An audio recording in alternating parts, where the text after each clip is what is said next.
Rajta fejest kell ugrani.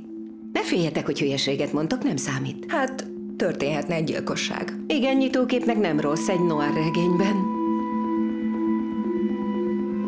Muszáj, hogy a regény itt játszódjon. Ennek a workshopnak az is a célja, hogy írjatok a saját városotokról, a környezetetekről. A regény fikció. Nem lehet úgy írni, hogy bezárkózunk, vagy mint a tükörbe néznénk. Baromság. Nagy film a mai fiatalságról.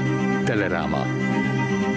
Modern és ragyogó film. Europe 1. Egy ilyen nagy író miért vesztegeti ránk az idejét?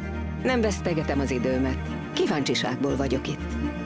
A főszerepben Marina Foy. Ezért mi nemzeti elköteleződésűek testesítjük meg a francia nép szellemét. Harcolunk a kultúráért, amelyet veszélybe sodort a rohamos keveredés. Tudjuk, mit jelent, mikor valaki azt mondja, nem politizál.